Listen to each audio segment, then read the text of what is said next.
Nobody asked me if I wanted to exist. Yeah, one day, boom, there you are, and you think to yourself, why am I here? Well, what do you think? Is there a reason we're here? Do our lives have any real significance? Well, that depends On what? on whether or not God exists. Wait, hold on. Are you saying that my life has no significance because I don't believe in God? No, not at all. I'm saying that if God doesn't exist, it doesn't matter what you believe. Our lives would have no objective meaning, value, or purpose. Many atheists themselves recognize this. If atheism is true, life is absurd. Okay, and why do they think that? To begin with, if God does not exist, then the physical universe is all there is. Which means you and I are just accidental byproducts of nature. Right, so? That means we were not intentionally designed, so there's no purpose for us being here. Whoa. It gets worse. If God does not exist, there is no absolute standard of moral value. You've heard of Richard Dawkins, the atheist. He points out that in a materialistic universe, there is at bottom no design, no purpose, no evil, no good, nothing but pointless indifference. So you're saying atheists can't be good people? No, I'm not saying that. Many atheists live good lives. What I'm saying is, atheism fails to provide an objective basis for saying any particular action is good or evil. Oh, come on. After millions of years of sociobiological evolution, humans have developed a sense of morality. We all know it's good to feed a hungry child and bad to torture someone for fun. Of course we do, but that's precisely what atheism cannot explain.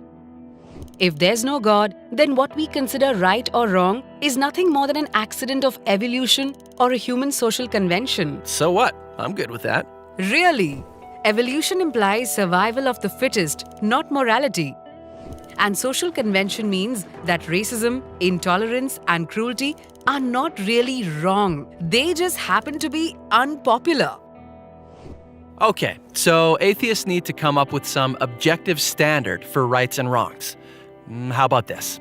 If an action leads to human flourishing, then we can say it's objectively good.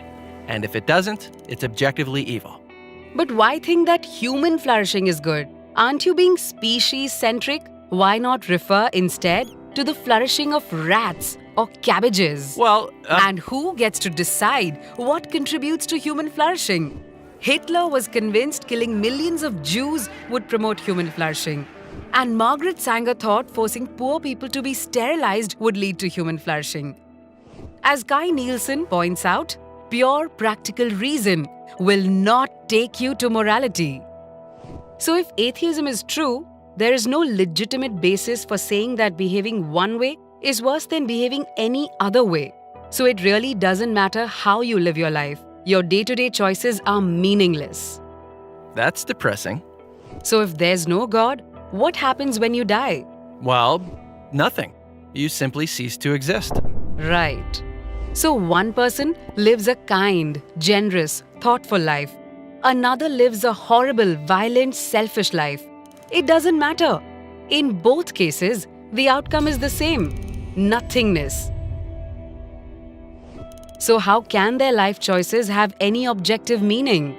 Well, it's certainly meaningful if I discover a cure for cancer or save a child's life. I agree completely. But atheism can't explain why. Scientists predict that eventually the whole universe and mankind with it will die out. So everything comes to nothing. That's why atheist Bertrand Russell says we must build our lives on the firm foundation of despair. No thanks. I'd rather live a happy life. You're not alone.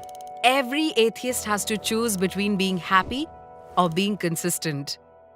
You can tell the whole world you're an atheist, but you can't really live like one. Okay, so you're a Christian. If your God did exist, how would that change anything? If Christianity is true, then each one of us is here for a reason. And life does not end at the grave. And God, He's the absolute standard of goodness. He knows you, He loves you, and He intentionally created you. So your life ultimately does have objective meaning, value, and purpose. That means you can live a life that's both happy and consistent. While that doesn't prove Christianity's true. Agreed. I'm simply pointing out that for Christians, living a life that is both happy and consistent is possible. For atheists, it's not. So, what are you going to choose?